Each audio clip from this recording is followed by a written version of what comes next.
বন্ধুরা, এভাবে যদি একবার লতি রান্না করে খান তাহলে দুপুরের ভাতের সাথে আর কিছুই প্রয়োজন হয় না। দিয়ে দিলাম টমেটো কুচি, কাঁচা লঙ্কা বাটা, হলুদের গুঁড়ো, নুন, আর দিয়ে দিলাম 1 চামচ লঙ্কার গুঁড়ো, আর দিয়ে দিলাম চিংড়ি মাছ, আর দিয়ে দিলাম সর্ষে বাটা। এবারে দিয়ে দিলাম কাঁচা সর্ষের তেল। এবারে আমি সব উপকরণগুলো মাখিয়ে নেব। হাত দিয়ে মাখালে মাখানোটা খুব ভালো হয়।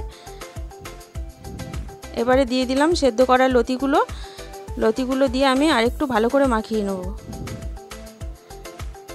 দেখুন বন্ধুরা, মাখানোর সময় মনে হচ্ছে রান্না হয়ে গেছে, এত সুন্দর মাখানো হয়েছে। দিয়ে দিলাম কড়াইতে সর্ষের তেল, আর দিয়ে দিলাম 1 চামচ কালো জিরে, দিয়ে দেবো একটা তেজপাতা আর একটা শুকনো লঙ্কা। এবারে দিয়ে দিলাম খুন্তি করে অল্প করে লতি। এবারে সবটা লতি আমি ঢেলে দেবো।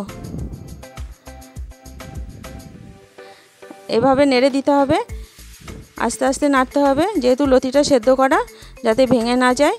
হালকা করে নেড়ে দিতে হবে। 2 মিনিটের জন্য আমি ঢাকা দিয়ে দিলাম। 2 মিনিট পর আমি ঢাকাটা তুলে নিলাম, আর একবার নেড়ে দিচ্ছি। দিয়ে দিলাম স্বাদ মতো চিনিটা দিয়ে ভালো করে নেড়ে দিতে হবে। দিয়ে দিলাম ধনে জিরের গুঁড়ো। আর এই লতিতে আমি পেঁয়াজ রসুন ব্যবহার করছি না, যেহেতু সর্ষে আর চিংড়ি মাছ দিয়েছি, তার জন্য। এবারে খুন্তি করে একটু একটু উল্টিয়ে দেবো। রেডি হয়ে গেল আমার কচুর লতি।